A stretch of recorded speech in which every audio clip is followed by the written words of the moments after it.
नमस्ते प्रणाम सभी मित्रों को। मैं नितेश निराला, गरिमा रिकॉर्डिंग स्टूडियो मुंबई गुजरात से। अभी हम लोग जहाँ पे शूट कर रहे हैं ये दादरा गार्डन है, गुजरात का वो दादरा गार्डन जो बहुत फेमस है। यहाँ पे बहुत सारा शूटिंग हो चुका है। ये सब देख सकते हैं आप कि अभी ये पल्लवी जी ऐसे ऐसे कर रही हैं। ये सपना है जो कि बहुत ही अच्छी मॉडल हैं, और ये शिवा संवरिया बहुत ही अच्छे गायक हैं। और काफ़ी सारे गाने यहाँ पे हमने शूट किया है। काफ़ी सारा गाना हमने के शूट करते हैं भैया। भोजपुरी का बहुत अच्छा अच्छा गाना यहाँ पे शूट हुआ। खेसारी, पवन सिंह, निरहू, कल्लू भैया और रितेश पांडे भैया, सबके गाना शूट हुआ। देखिए लोकेशन यहाँ के कितना बढ़िया बात। देखिए यही जो आप देखत नहीं है स्टील के जो नहीं पुल बनल भाई निरहू भैया बहुत सारा गाना शूट हो गया भैया। अब देखिए कैमरा पर्सन घुमाइए कैमरा। ये देखिए जितना भी लोग जब बैठल भाई, मतलब एगो सरकारी गार्डन है भैया। यहाँ पे घूमे खातिर लोग आवेला, 25 रुपये यहाँ टिकट लाइला खातिर। गुजरात के वापी में ही बाटे, और यही गार्डन के ठीक सामने गरिमा स्टूडियो 2 के बोर्ड लागल बा। गरिमा स्टूडियो 2 बा। देखिए अभी सब लोग खाद आगे आगे चलता, और बहुत लोग यहाँ देखिए पब्लिक भी आयल बा।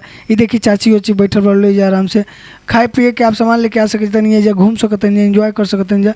और भी बहुत अच्छा लोकेशन पर भैया वो हम आप सबके दिखाए।